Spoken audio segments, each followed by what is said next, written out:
Dans la quiétude du couvent, sœur Geneviève rend hommage à celle qui l'a tant inspirée, Aimée Pignolet de Fresnes, plus connue sous le nom de Marie-Madeleine de la Croix. Elle repose ici, mais principalement la première tombe était de l'autre côté, là où il y a la croix blanche, ici. Elle était enterrée là en 1889 et un an après sa mort, une sœur a eu une révélation. Selon cette révélation, c'est ici qu'une fontaine divine aurait jailli de terre un an après l'enterrement de la Sainte Andréenne.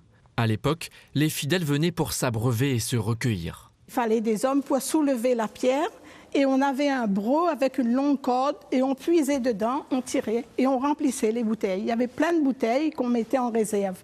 D'une famille bourgeoise, Marie-Madeleine décide de quitter le cocon familial pour habiter dans une case en paille. Au cœur de l'époque coloniale, elle parvient à réconcilier les religieuses blanches et noires. Pour elle, la couleur de la personne, c'est rien. C'est le cœur qu'il faut. C'est le cœur. Alors, le musée de la vraie fraternité, elle a permis aux filles blanches et aux filles noires de vivre cette fraternité ensemble, sous un même toit. C'est à ce moment qu'elle fonde la congrégation en 1873. 150 ans plus tard, elle pourrait être la première sainte réunionnaise béatifiée.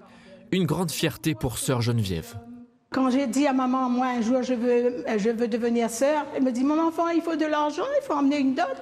Et j'ai vu qu'elle était pour les plus pauvres. La plus grande grâce que je peux demander à Noël pour la congrégation, c'est qu'elle soit déclarée, confirmée, sainte, qu'elle soit béatifiée.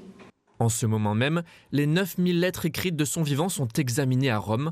Pour rappel, le procès de béatification de Mère Marie-Madeleine de la Croix a été ouvert en août 2021.